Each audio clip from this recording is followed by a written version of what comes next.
Hi, y'all. I'm back.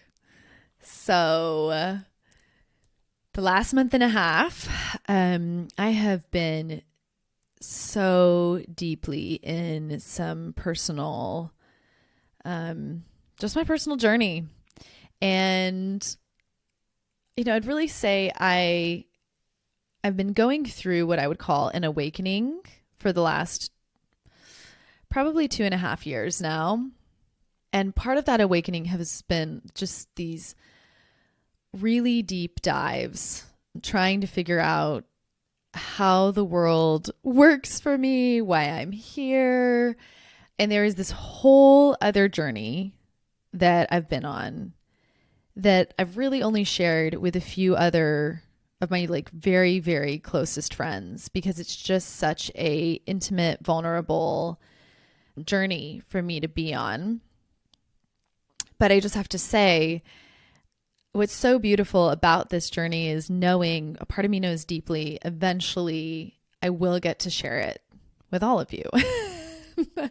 And the premise of this journey that I've been on is like how to live a very soul-led life, a life that is, rather than being led by your mind, it's led by your deepest soul calls. And I will tell you, it is intense and it is really, you have to be really brave, which is why I think right now, because it's so raw and I'm in the middle of the process of so much of it, it doesn't feel necessarily like the right timing to just bring it out and share it with everybody. But I wanted to explain a little bit where I am when I'm gone. Because being a business owner, especially I don't know if it's different in other cultures, but here in America, there is this pressure and this feeling of like needing to always be producing, creating, giving. And the reality for me is that I have these ebbs and flows. And actually, for those of you that have this deck, if you don't, I'll link it because I cannot recommend it enough. This is one of my favorite oracle decks of all time. So gorgeous. It's called the Wild Unknown Archetypes deck by Kim Kranz. And I've started this practice probably over the last year where I listen on the Pattern. It's an app that I've also talked about that I just adore. They have these new moon and full moon audios, and I'll listen to them each new moon, full moon. I'll set intentions, just kind of leaning into that space for the next 2 weeks. And then I pull a spread from the Wild Archetype deck. And this recent new moon, the archetype that was representing me is called the Mystic. And y'all, I just can't with this card. It's so beautiful. And it was just so touching after, the month and a half I've been through, which has been very mystical, very deep. To have this card just reassure me and to feel so deeply connected to it. In the card, it talks about how the mystic is always leaning into those unanswerable questions and being willing to sit with the dark. And this beautiful like analogy of Shiva swallowing poison and holding it in his mouth to transmute it into light. And that is has so much been, and I think will be probably for the majority of my life, a big piece of my journey has been understanding deep pain, deep trauma, and through holding and staying with it, being able to transmute it into light. So I wanted to share a little bit of that with y'all, just so you know what's kind of going on behind the scenes, because sometime in the future, it will feel right for me to really get to just take you all into this deep dive of that beautiful other work that I'm doing. But for right now, it's really been me embracing and loving and giving myself permission to let my energy and my creation flow naturally instead of forcing it. And the mystic that I am just needs periods of time where I'm not outwardly creating or sharing. Of course, you know, even in those moments, the beautiful thing is I'm still working with my clients. I'm still engaged with the people in my life, but just know, yeah, when I disappear for periods of time, that's where I am. And thank you all for understanding. And hopefully, I was thinking about it yesterday. I was like, actually, I think this is such a beautiful way to kind of break out of the mold of what I feel like a lot of podcasts, what is expected of you, of like, yeah, you've got to like launch an episode every week. That is like, just, you know, guys, that is like a fuck ton of content. And I really like producing content when I'm excited and there's energy and I want to talk about something rather than just putting it out so that I can check a box. And actually, I feel kind of proud to be adding a voice to this space that I think as each one of us honors our own cycles and chooses to live lives that are at the speed that each of us needs, which for me is typically a lot slower. I find the world is way too fast. I like to slow things down a lot. I think it gives others permission to do that as well. So I'm hoping that sharing that this is going to be my approach with the podcast, that it'll also give y'all permission to check in with where you're feeling your ebbs and flows. And when you're in your ebbs, being gentle and not continuing to just push. So with that beautifully shared, it feels so good to just like update y'all and say hello. And I'm so happy to be back for a little bit for this next flow that's coming through me. I had an incredible coaching session on Monday. It was really, really fucking hard. I had a lot of intense emotions that had just like kind of culminated on Monday. But in feeling and acknowledging those and really like bravely showing up for myself, I had this like big somatic opening in my body. Just kind of felt like walking across a threshold. Like I've been walking towards this threshold for a month and a half now, and it finally kind of just released and we moved through it. And since then, there has been this gorgeous flow, just, you know, the universe just coming through me and lots of new ideas and things that I want to be talking about. So to start us off, where I felt the most drawn was this book that I read probably 2, maybe 3 years ago. It's called Attached by Dr. Amir Levine and Rachel S.F. Heller. And y'all, I think this book should be required reading in middle school. That is how important understanding attachment theory is to all of your relationships. We're going to focus mainly on, of course, the romantic relationship, the relationship with your spouse in this episode. But, it's huge. So I'm going to give you I'm actually going to give you quite a bit of content in this episode explaining stuff, but there is loads in the book. So I'm going to link it in the show notes. Definitely give it a read. It's amazing. So one of the things that the book was so groundbreaking for when I read it the first time was because at the time I was dating, and goodness, this was probably 2 or 3 years ago. So I just kind of started dating after being divorced. And I was like, what is going on? I am this like smart, confident, gorgeous. I would have it together for the most part when I was single. And then depending on the partner I would start dating, I would move into these like crazy spaces. And, you know, even looking back on my marriage, ultimately like ended up losing my sense of self completely.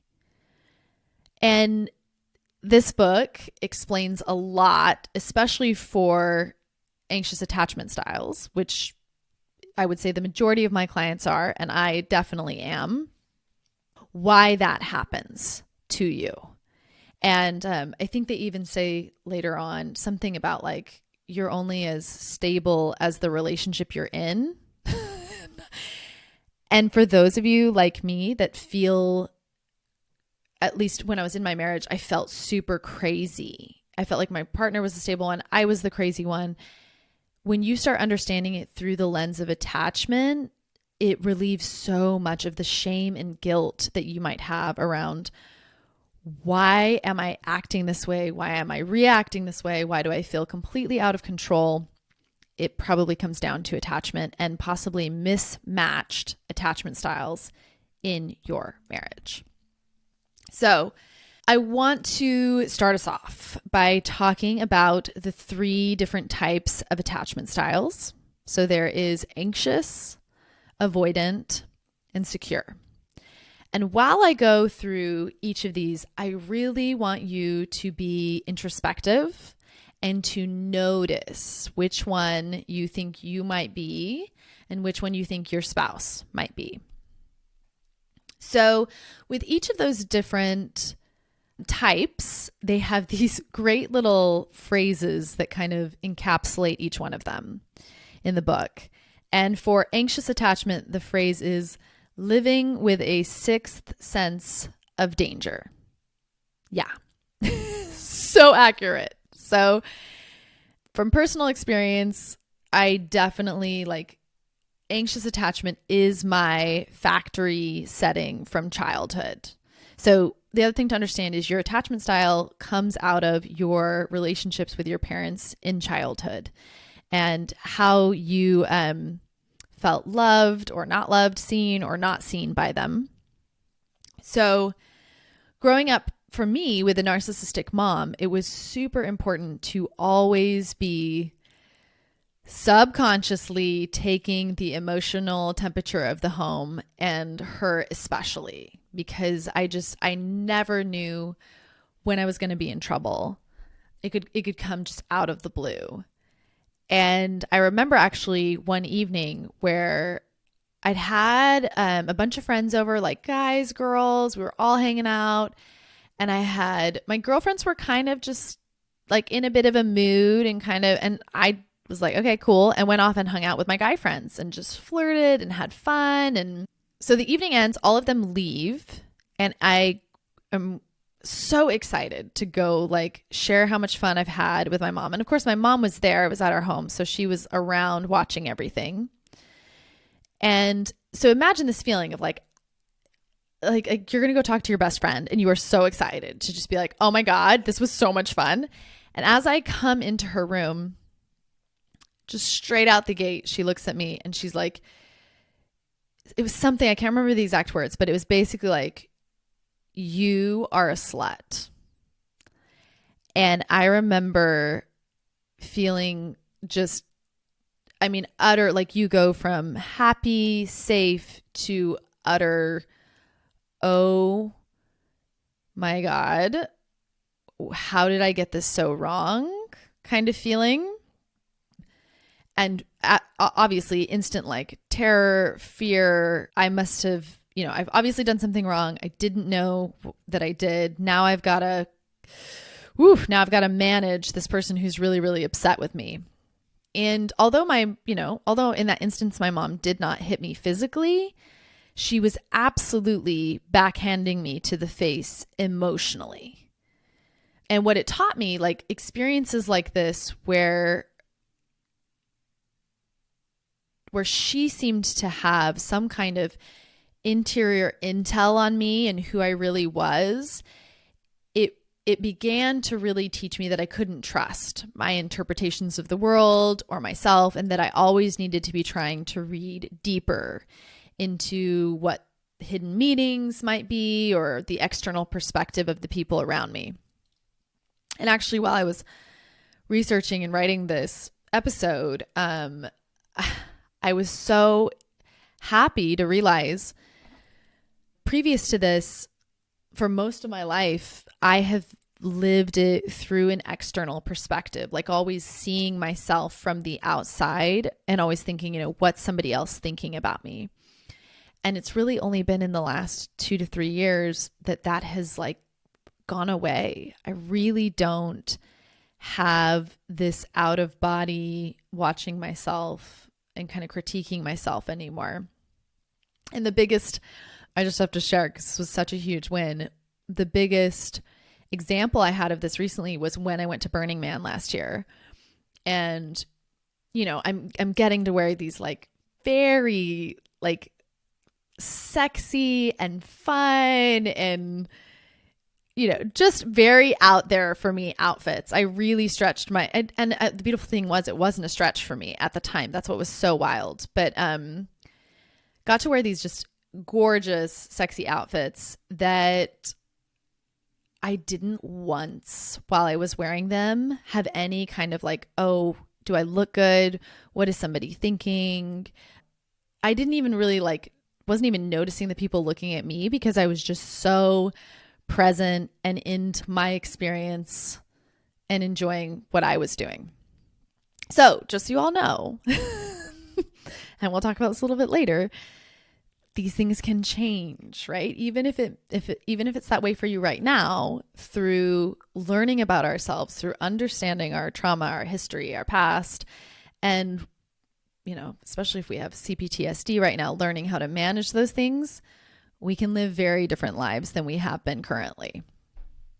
Okay, so I want you in talking about that and why I shared that example from my mom, it's because I want you to notice as well, if you had a narcissistic parent growing up, that you may tend towards a more anxious attachment style.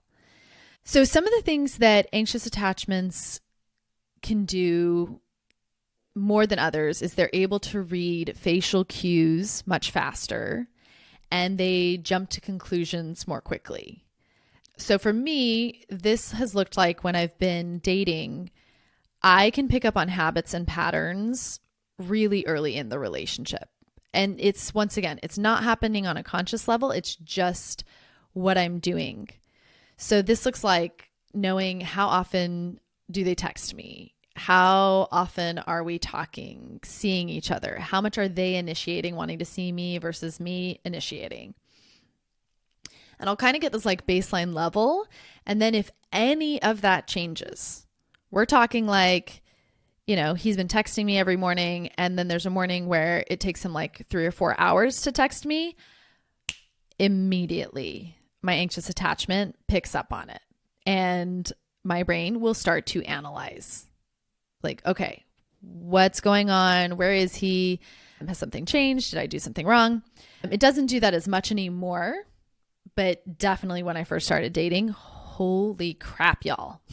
My anxious attachment was so aggressive. And actually, I take that back.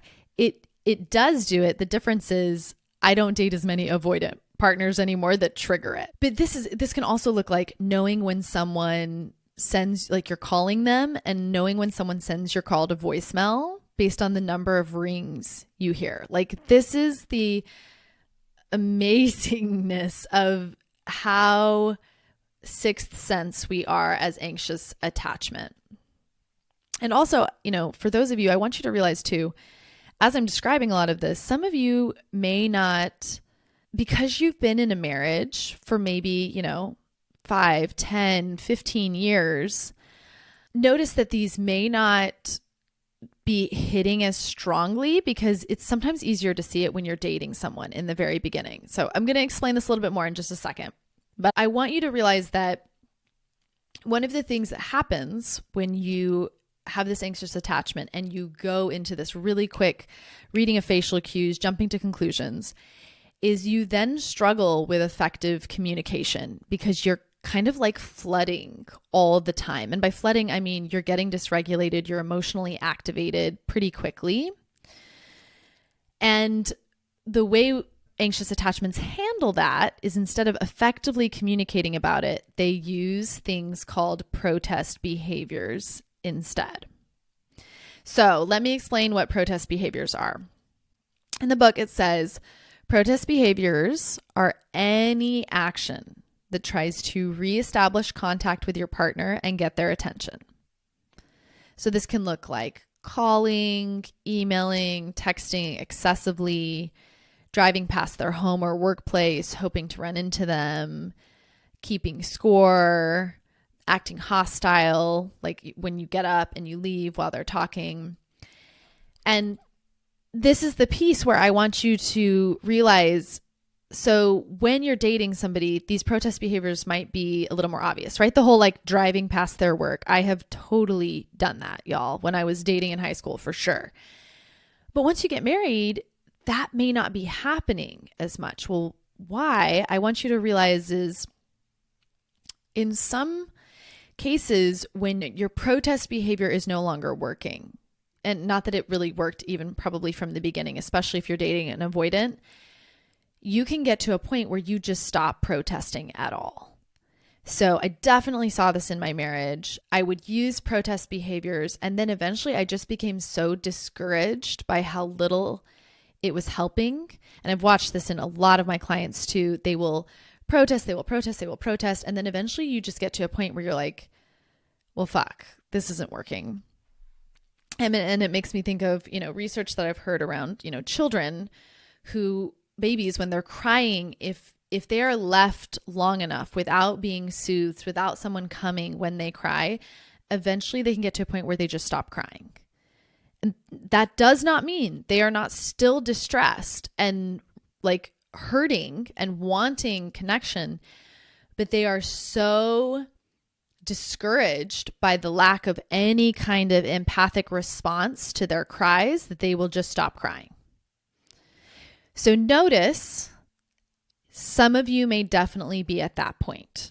Perhaps you were fighting in your marriage for a lot, trying to speak up, trying to have, and it was not fixing anything. Your partner's not changing. There's no movement forward. And you may just get to a point where it's like, okay, we're just going to survive this. Some of the other protest behaviors can be rolling your eyes, threatening to leave while hoping that they'll actually stop you. So, you're threatening it, but you're not actually planning on acting on it. Acting busy or unapproachable, making plans to try and create jealousy, or telling your partner about someone who hit on you that day. These are all little ways that, as an anxious attachment, you're seeking intimacy. Unfortunately, depending on the type of partner that you have, especially if you have an avoidant partner, this will create the opposite effect. And I'm going to talk later about, okay, so if you're going, oh shit, I'm an anxious attachment, don't worry, I gotcha. We're going to talk about it later on, what we do to heal this. So next type though, we are going to talk about avoidance. And the catchphrase for them is keeping love at arm's length.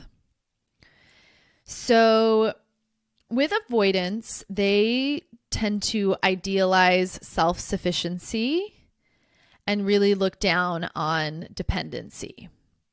So they will have a very kind of free spirit type. I actually spoke with someone yesterday who was talking about how, her husband, when she met him, was what did she say? Like a confirmed bachelor or something, like just very set in like his bachelor ways. And as soon as she said that, I was like, oh, I bet he's probably an avoidant attachment.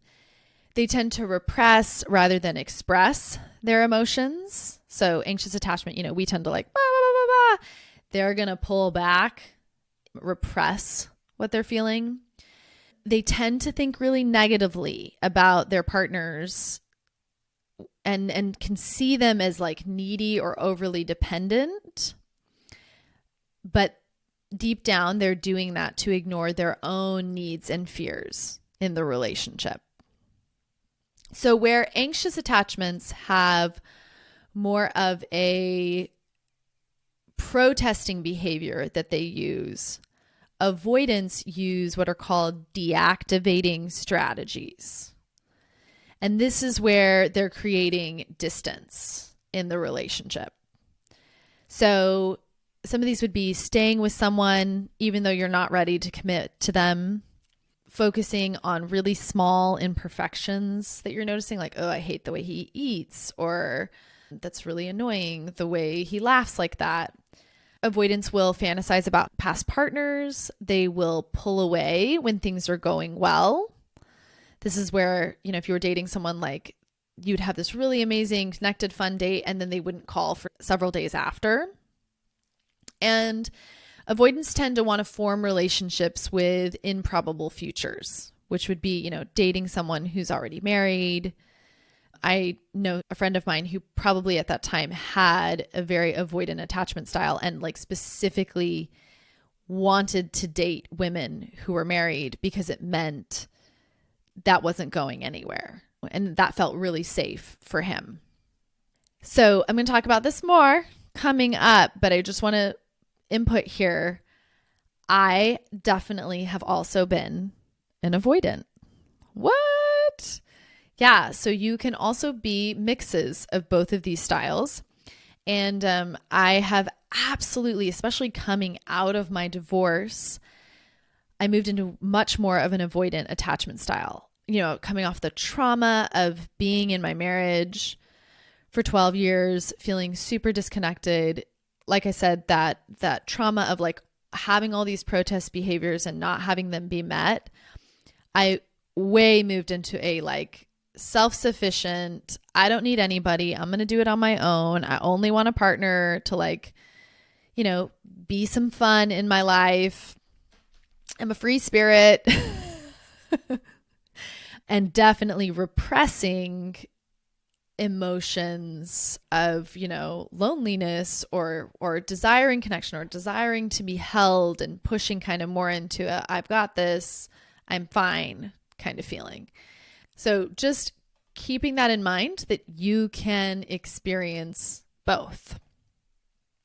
Now, the final type, which there's part of me that's like, man, I wish I could hear from all of you right now. I'd love to like know how many of you resonate as each of these different types. But the final piece is secure attachment. And the little catchphrase for it is getting comfortably close. So secure partners are, and I love this, I'm going to read it right from the book. They are attuned to their partner's emotional and physical cues, and they know how to respond to them. Their emotional system doesn't get too riled up in the face of a threat, as with the anxious, but it doesn't get shut down either, as with an avoidant. So secures are going to blow your mind, y'all. If you are an anxious or an avoidant, I am like, what? Who are these people? Because this is not definitely how I was raised or what I saw, modeled in my parents, my grandparents.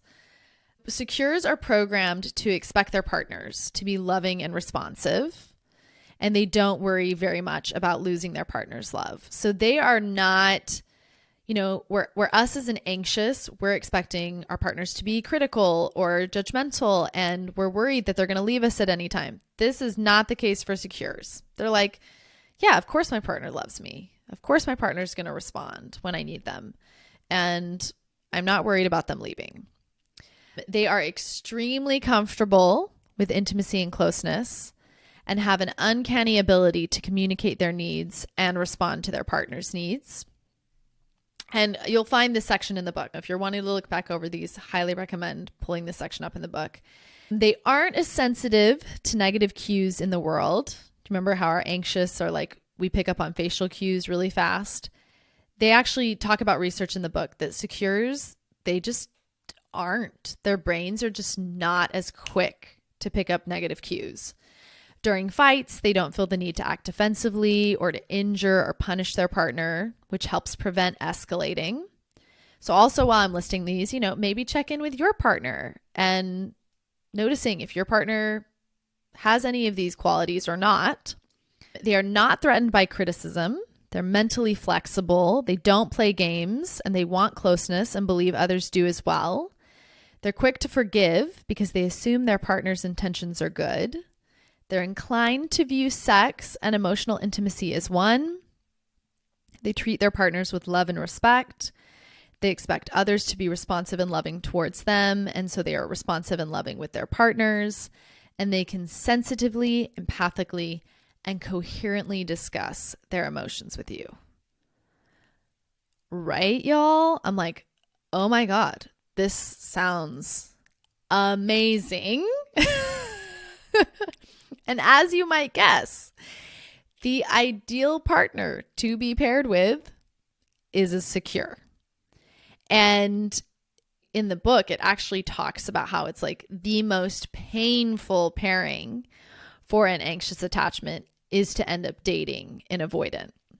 And you'll even, if you get the book on page 93, there's this beautiful list that talks about like why it's such a bad fit for you as an anxious to be paired with an avoidant, because basically everything you want is the very thing that triggers and pushes them away. You want emotional intimacy, they want emotional distance. Versus an anxious with a secure, where you have a partner who, right, wants all these things, like doesn't feel the need to act defensively, doesn't want to play games, wants closeness.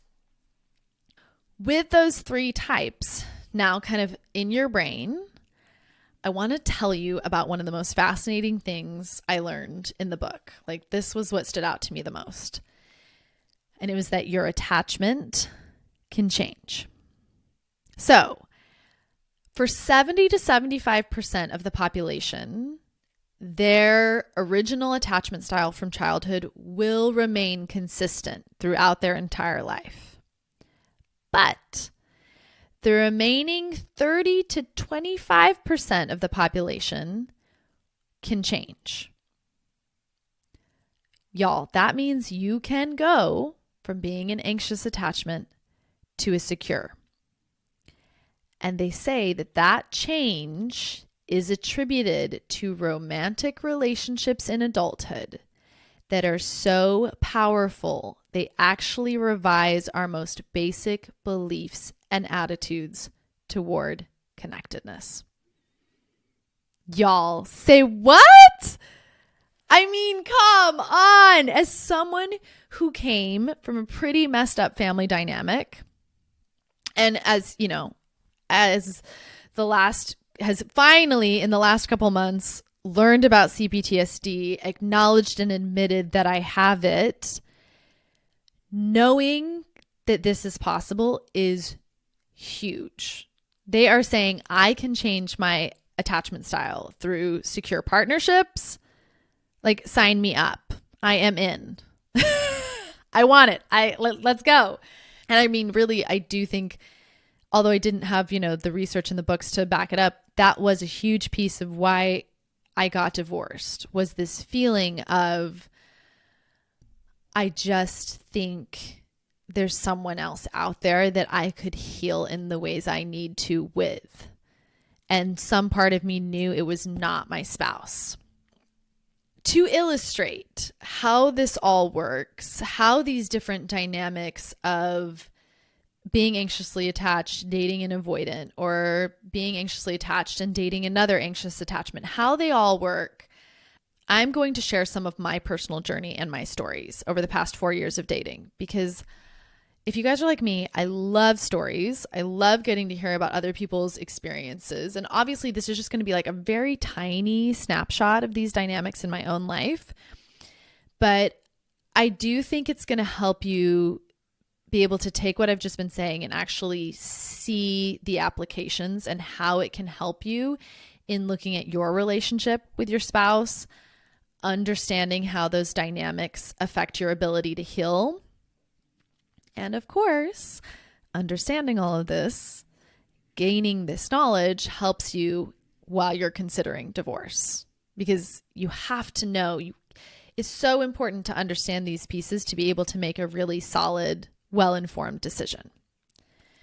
So, to start with, as I've said previously, I have overwhelmingly, if you look at all the people I've dated, statistically over my lifetime, I have been an anxious attachment in the majority of my previous relationships.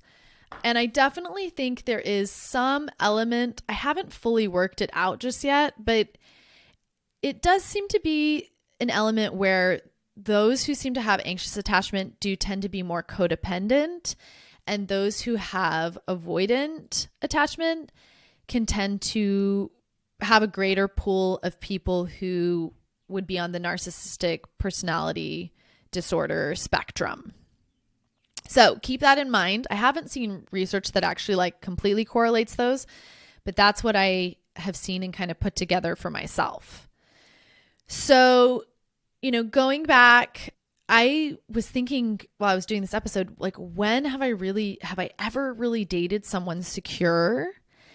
And I could only think, out of the like 4 relationships I had in high school, there was one boyfriend that I dated who I dated for the longest I'd ever dated anybody at the time. It was like 9 months. And I was like, oh my God, looking back over those months, those were seriously like the best months of my teenage life. I was so much more confident, so much happier, just in love with myself and life. I felt safe. And that was in my junior year. And then my senior year was a shit show after he left. Oh my God. It was tough. It was really tough for me.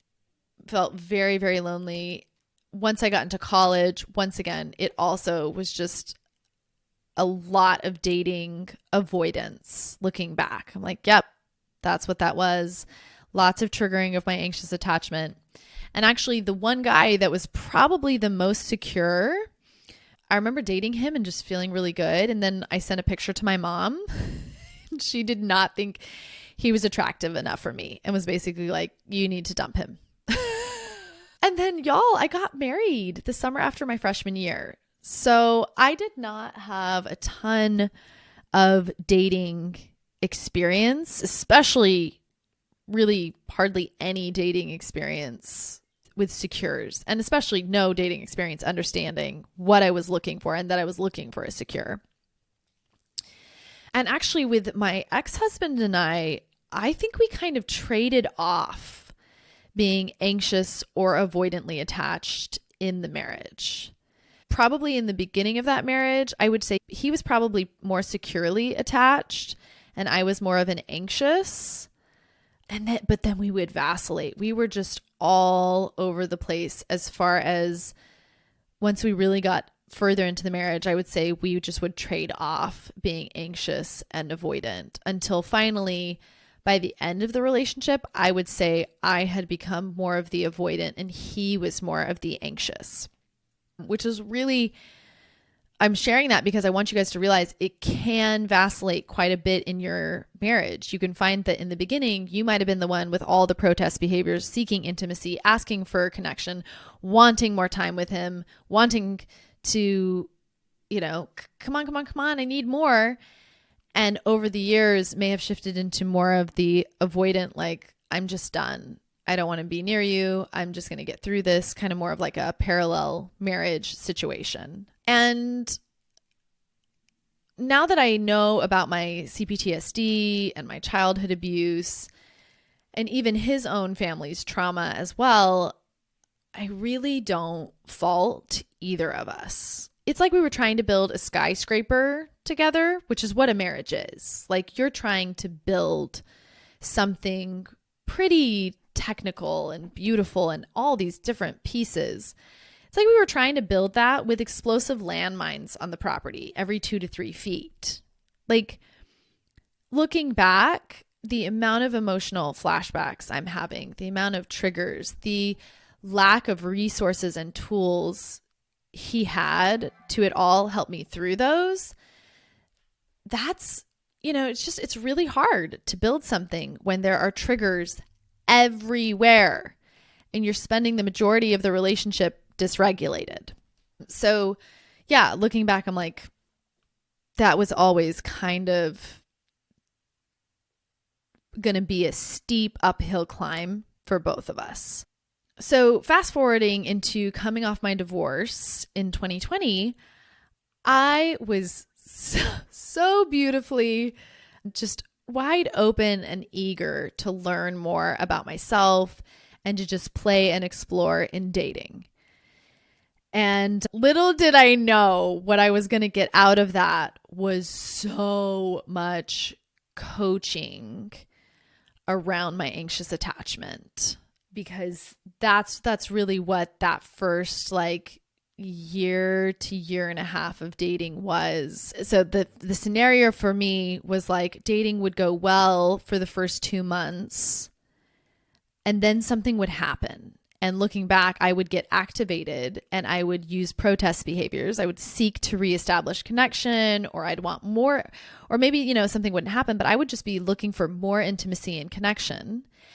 And because I was predominantly dating avoidance without knowing it, which if you go read the book, it's so fascinating.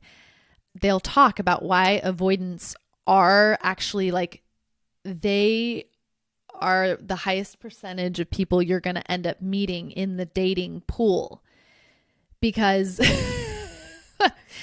they tend to break things off. They go back into the dating pool more easily, whereas secures tend to be in relationships and very rarely leave them. Or if they do, they usually get back into another relationship. So here I am not realizing I am dating a lot of avoidance. And when this whole little scenario would play out, they would either, leave, or they wouldn't respond. It was a lot. And I remember at that time having to do so much coaching, and I'm so proud of myself for doing it, around owning who I was, because the tendency when someone keeps leaving you is to think there's something wrong with you and to want to get smaller and to want to change for them. I know a lot of you are going to be resonating with this right now in your marriages, but I really didn't want that. I wanted to be with somebody who loved me for me. So the work in dating all of these avoidance when they would leave was to not abandon myself, was to not shame or judge myself like, oh, I shouldn't have said that because it made them leave. It was to keep coming back to like, if me being vulnerable and asking for more intimacy or looking for more open communication means they leave, that's okay. They're not for me. And to just keep showing up as me. So what I noticed as I was dating is with each person that I dated and fell in love with, each next person was better than the last. So really looking back over, I'm like, I was, moving from, each partner was getting less and less avoidant until in 2022, I had a relationship where the partner that I had, I would say when we first started dating, we came into the relationship very secure, because I've noticed for myself that when I'm single, and when I'm single and really leaning into taking care of loving myself, I get more securely attached just in general. And then usually at that point, I'll meet someone, right? Because when you're totally in love with yourself, that's when somebody shows up. And through that relationship is where I'll watch my attachment style kind of change. So in this dynamic, I think we were both pretty secure at the beginning. Then through the relationship, he moved into a more anxious attachment style than me. And this is the first time I dated someone that was more anxiously attached than I was. And what I saw was that over the span of that relationship, I ended up heavily in avoidant attachment by the end. Wild, right? So I want to kind of break that down. So the other crazy thing is like that relationship started out so good. I mean, I can't tell you how lovely it is to date someone who is, more of an anxious, when you've been an anxious dating avoidance for so long, and then you get to date someone who's more of an anxious like you, and you both want intimacy and you both want closeness and you both want to be together all the time. Oh, it is the best. And I was really all in on this and experiencing these levels of love and trust and just like fill your heart up. I'm so crazy in love, I can't think straight kind of vibes, that I really thought, okay, if you love someone this much, it's all going to work out. Like it's got to. And we made it past the 3-month mark, and we did actually end up dating for an entire year.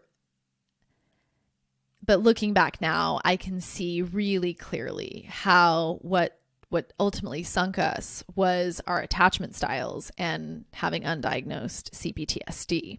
So to expound, because you all may be having these patterns happening in your marriages as well, in CPTSD, as I've explained, I have emotional flashbacks happening. And when I say an emotional flashback, this is not like I'm being flashed back into a specific memory of my childhood. That's not what's happening.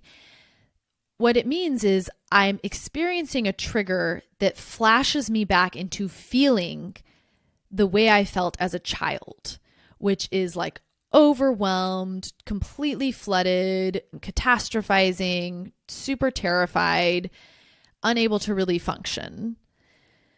So imagine, I'm having these emotional flashbacks happening. When you have CPTSD, you have those happening and they're dysregulating your nervous system. So pretty regularly, you are almost always in fight, flight, freeze, or fawn mode.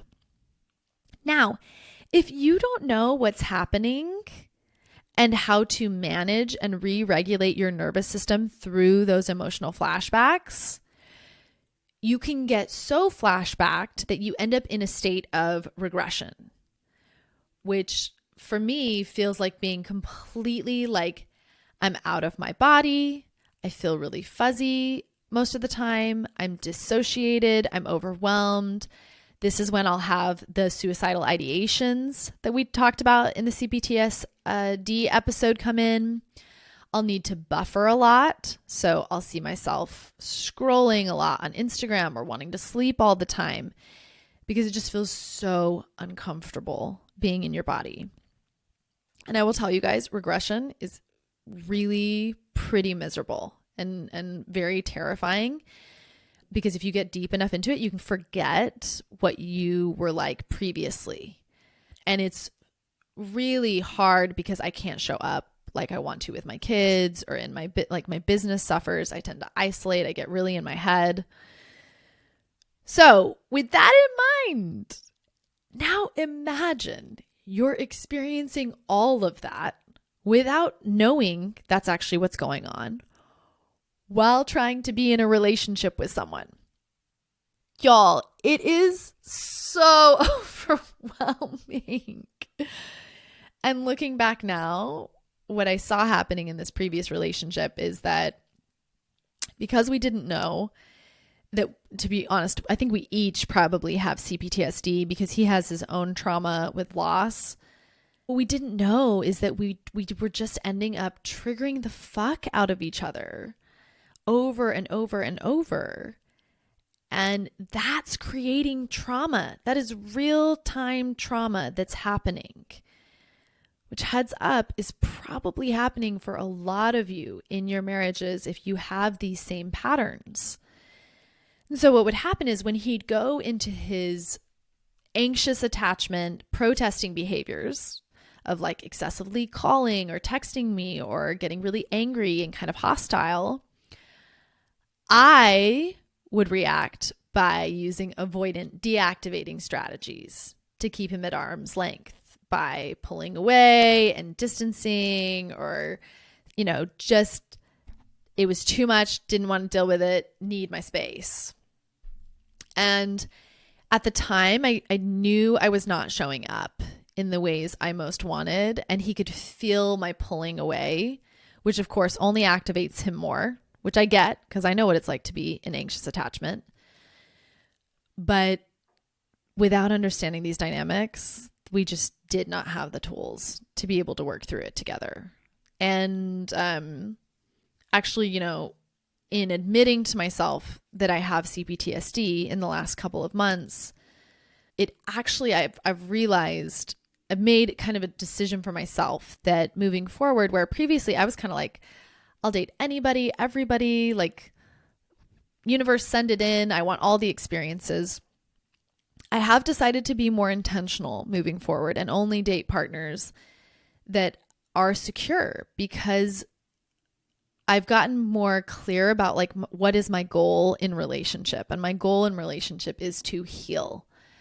I want to know and learn how to have secure, healthy, really connected, attached relationships. And to do that, I need a partner who is already from the beginning of the relationship more securely attached than I am. And, you know, they'll talk, I think in the CPTSD book, he talks about that. These are partners who, you know, either through being raised in more securely attached households or through doing their own work, have gotten to a place of secure attachment. So, one of the other really interesting dynamics I'm going to talk about. Oh, no, so wait. So, first, I want to tell you guys. So in thinking back over this, I was like, oh my God, okay, so now we know I'm one of the 30% that changes my attachment style depending on who I'm dating. Because here I dated all these. Avoidance, was very anxious. I go and date somebody who's more anxiously attached, and I go avoidant. And this was reconfirmed this last year in 2023. So I had broken up with the partner I dated for a year. And in the fall of last year, I met a couple other partners, both of who I would say have a more avoidant attachment style than me. And with one of those partners, I dated him for a few months. And y'all, I was shocked. I mean, I hadn't been in anxious attachment for a couple years by that point. Because, you know, I dated this partner where I was more avoidant. And then I'd had a good 6 months of not really dating anybody. I was floored to see how quickly my anxious attachment came back. I mean, the first month and a half were awesome. And then by the second month, it was starting to aggressively overwhelm me. And I was turning from this resilient, confident, babe that had totally crushed it at Burning Man.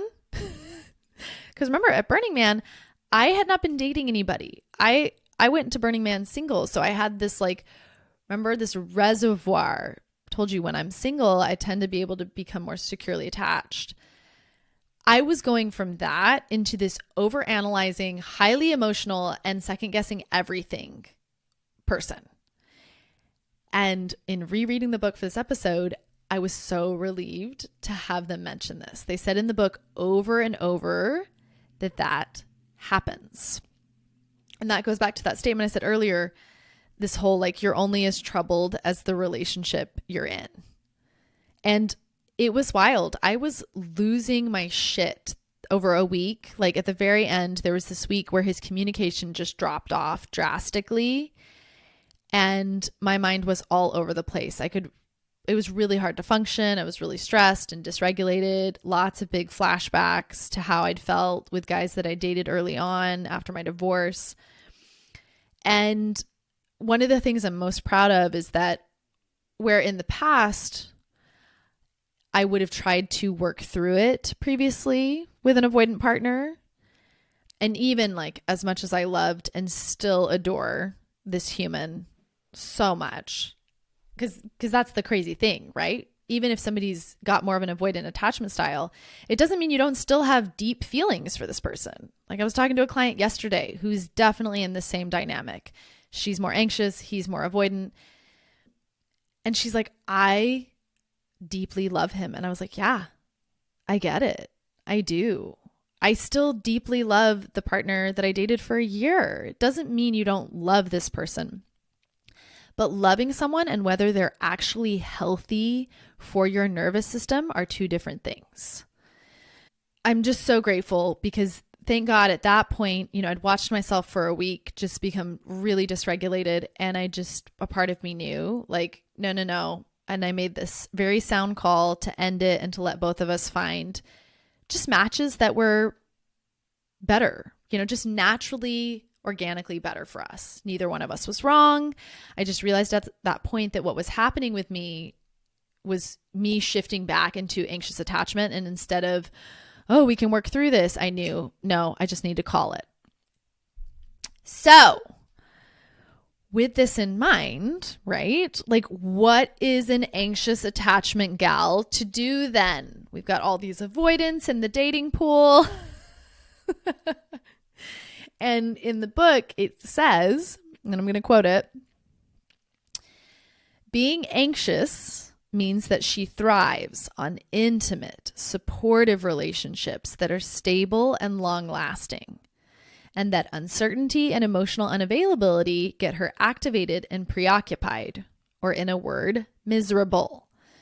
She would also have known that certain people, namely avoidance, intensify her worries and feelings of inadequacy, while others, secures, pacify them. So I've got you all the way up to this beautiful cliffhanger, and I'm going to leave you guys here until next week because I'm going to use a whole other episode. This next episode I'm going to record, I'm going to go into depth talking about this idea that I've had for a long time, that through learning about CPTSD and learning about attachment theory, I've had confirmed that there are certain people that you can heal more easily with. Hint, hint, secures. And sometimes your spouse isn't one of them. So next week, I'll be diving into that, and I'll be definitely sharing. I'm really excited to talk more about my recent experience with a new partner that I'm dating and getting to date someone who I feel like for the first time is more securely attached for me. It is mind-blowing, y'all. So that's all I got for you this week. Also, super exciting. I'm so delighted to announce this for those of you that have been considering coaching with me. Previously, the only offer I had, which is still my favorite offer, and as many of my clients who've gone through it can tell you, it's phenomenal. My coaching package of coaching with me for 3 months. I have now added, though, 90-minute coaching intensives. And I'm so excited to be offering this because for a while I've wanted to find a way to have, those of you that maybe can't commit to a 3-month program still being able to get help. So these 90-minute intensives are so awesome. I built them. I no longer offer like free mini sessions. Some of you may have experienced those with me back when I first started coaching, but they're an expanded form of that where over that 90 minutes, we really talk about where you're at in your marriage right now, what's not working. We talk about where you want to be instead, what's that future you most desire, and then we identify what are the obstacles that are blocking you from moving from where you're at now into what you most want. And I, no joke, have watched this format just get incredible in one session kind of breakthroughs for women. I actually did one. Somebody, it was so much fun yesterday. She must have found a link to my mini session, I believe, probably through Instagram. In fact, I need to reach back out to her and find out where she found it because I've shut down those mini session links. I thought I'd shut them down pretty thoroughly, but she came through on my calendar and we did this exact format. Of course, it was shorter because we're only doing it in 30 to 45 minutes. But at the end of that session, she was like, oh my God, I feel so much better. And it was really amazing because she had shared stuff. She ended up telling me she'd shared stuff with me that she's never told anybody else in her life. I was like, oh my fuck, this is complete and utter magic. So I'm really happy that I've finally realized I can also be offering this, that I don't just have to work with somebody. Ideally it takes at least 3+ months to be able to get someone to a really confident place of being able to say yes or no and make that decision. But in these sessions, they give you just a lot of clarity and a lot of overview for where you're at this exact moment. So I will link those in the show notes as well. I'm really excited to get to start meeting more of you that are listening through those. I just highly recommend them. I think they're just a great opportunity to come to a safe, open space for those 90 minutes with someone who has no skin in the game. I mean, you guys know me. If you've listened to my podcast long enough, I am so here for you owning your truth. That's all I really want for you. And a place where you can just download it all, speak it all out, hear it all out. And then the gift is with my incredible, I'm so proud of my coach brain and the work I've done to be able to just see and identify patterns and what's blocking you. By the end of it, we know pretty clearly like where your work is going forward. So take a look at those, and I will see you all next week. Till then.